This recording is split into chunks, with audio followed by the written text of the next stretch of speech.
سے شام جانے کے دو راستے ہیں، لیکن اہل بیت کو طویل اور آبادی سے دور الجزیرہ والے راستے سے لے جایا گیا تاکہ کسی مزاحمت کا سامنا نہ ہو۔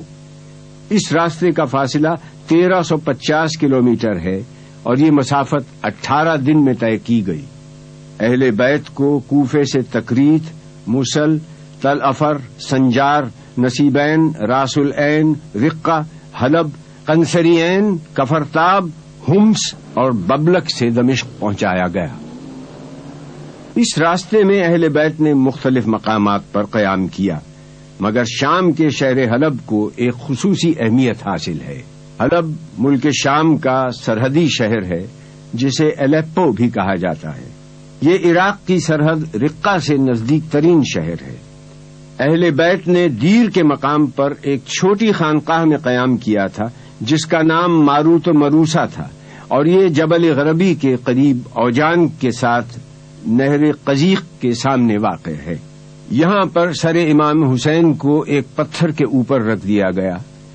سر اقدس سے خون کے چند قطرے اس پتھر پر گرے اور جذب ہو گئے۔ اس زیارت گاہ کے متعلق معلومات فراہم کرتے ہوئے یہاں کے نگران اعلی آیت اللہ شیخ نصر اللہ نے کہا، بسم اللہ الرحمن الرحیم، الحمد للہ رب العالمین، وصلی اللہ علی سیدنا و نبینا محمد وآلہ الطیبین الطاہرین۔ نرحب بالاخوة الاعزاء السيد هادي عسكري والاخوة الذين معه في تشرفهم في هذا المكان، مشهد الإمام الحسين عليه السلام أو مشهد النقطة كما يقال بهذا الاسم أيضا۔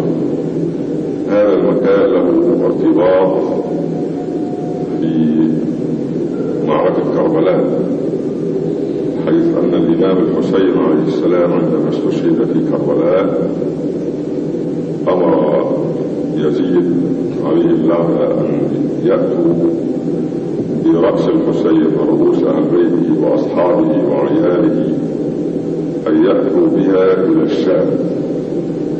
فبعد اس خانقاہ کے راہب نے اس رات سر امام حسین سے ایک نور کو بلند ہوتے ہوئے دیکھا تو نگہبانوں سے پوچھا، تم لوگ کون ہو؟ انہوں نے کہا، ہم ابن زیاد کے سپاہی ہیں۔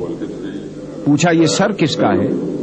دير إلى راهب، واسم الدير دير معروفة، ومؤلف عبارة عن غرفتين صغيرتين۔ راہب نے یہ سوال کیا، کیا ہے اس کا نام؟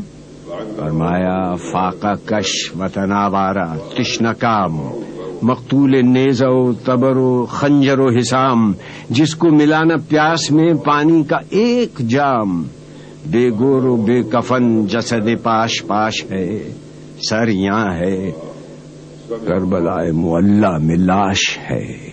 یہ حسین ابن علی کا سر ہے جو فاطمہ بنت رسول اللہ کا بیٹا ہے۔ نے کہا، تمہارے نبی کا نواسا؟ انہوں نے کہا، ہاں۔ نے کہا، تم کیا ہی برے لوگ ہو، کیا یہ ممکن ہے کہ تم مجھے ایک رات کے لیے یہ سر دے دو اور مجھ سے 10,000 درہم لے لو؟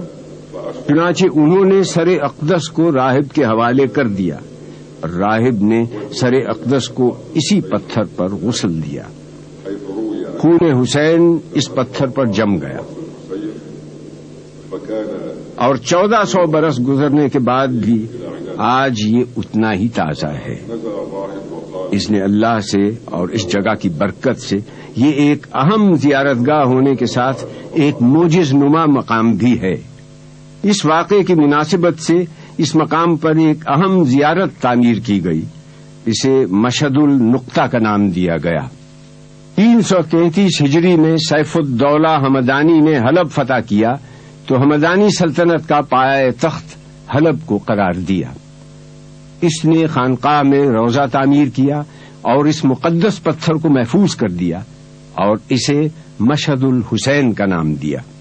سیف الدولہ کے بعد اس کی تعمیر جدید الحاج ابو نصر بن طباخ نے کی۔ اس کا مرکزی ایوان الحاج ابو غانم بن شقویق نے بنایا۔ صفی الدین طارق بن علی البالس نے مرکزی دروازہ بنوایا اور 585 ہجری میں یہ عمارت مکمل ہو گئی۔ جب سلطان صلاح الدین نے حلب فتح کیا تو وہ یہاں آ کر زیارت کرتا تھا۔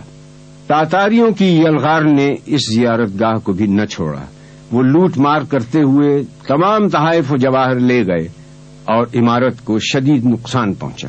جب ملک سلطان الظاہر حلب کے حکمران ہوئے تو انہوں نے یہاں تعمیر نو کا بیڑا اٹھایا۔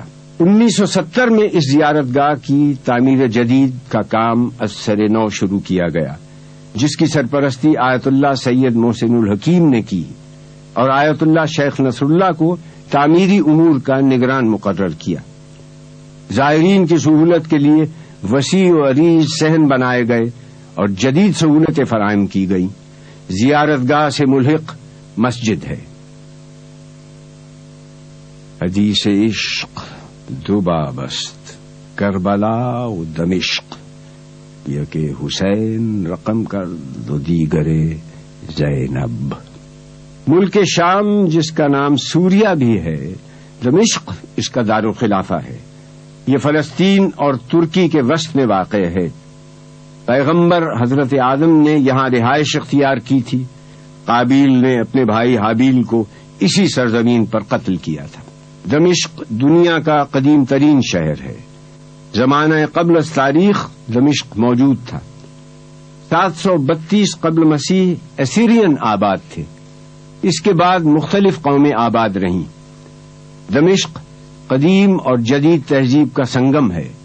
تاریخ دان دمشق کو جولاق، الفایا، الشام، دمشق ابن کنعان کہتے ہیں۔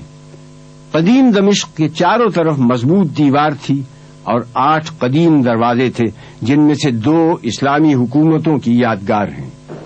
دمشق کو اسلامی دنیا میں ممتاز مقام حاصل ہے، جس کی بنیادی وجہ روضہ سیدہ زینب، قبرستان باب صغیر، مسجد اموی، روضہ جناب رقیہ بنت حسین ہے۔ قبرستان باب صغیر دمشق میں مقام شرجی میں واقع ہے۔ یہ ایک وسیع و عریض قبرستان ہے جہاں عام لوگوں کے علاوہ اسلامی دنیا کی عظیم برگزیدہ ہستیاں، امہات المومنین اور امام زادگان مدفون ہیں۔ ان قبور کی خاص پہچان یہ ہے کہ ان پر سبز گنبد ہے۔ یہ حضرت بلال حبشی کی قبر ہے۔ آپ کا تعلق حبش سے تھا۔ آپ صحابی رسول ہیں اور آپ کو اسلام کے پہلے مؤذن ہونے کا شرف حاصل ہے۔ مقصود تھا جو تذکرہ رب ذوالجلال، فرمان پر رسول کے حاضر ہوئے بلال، ایسی اذان دی کہ فضا ہو گئی نہال، حیرت سے سن رہے تھے فصاحان باکمال، اب کیا کریں ثنا کوئی ایسے مقال کی، تاریخ میں ہے گونج اذان بلال کی۔ رابر میں صحابی جلیل عبداللہ ابن جعفر طیار کی قبر ہے۔ اس گنبد کے نیچے اسما زوجہ جعفر طیار، سیدہ میمونہ بنت امام الحسن اور حمیدہ بنت مسلم ابن عقیل ہیں۔ ایک گوشے میں سکینہ بنت الحسین اور سیدہ ام کلثوم بنت امام علی ابن ابی طالب کا روضہ ہے۔ جناب سکینہ امام حسین کی چھوٹی اور لاڈلی صاحبزادی تھیں، جن کا انتقال شام کے قید خانے میں ہوا۔ ننھی سی کہاں قبر بناؤں میں تمہاری، چادر بھی نہیں جس کا کفن دوں تمہیں واری، پردیس میں کی تو نے قضا ہے میری پیاری، کیا آخری خدمت کرے ماں درد کی ماری، پوشیدہ اے خاک جو تن ہوگا تمہارا، یہ خون بھرا کرتا ہی کفن ہوگا تمہارا۔ جناب ام کلثوم علی ابن ابی طالب کی چھوٹی بیٹی ہیں۔ آپ جناب زینب کے ساتھ مدینے سے کربلا، کوفہ اور شام میں برابر کی شریک سفر رہیں۔ یہ روضہ امام زادہ سید عبداللہ کا ہے۔ آپ امام زین العابدین کے فرزند ہیں۔ 2 ازواج رسول کے روضے بھی اسی قبرستان میں ہیں۔ ام حبیبہ کی قبر مبارک یہ ہے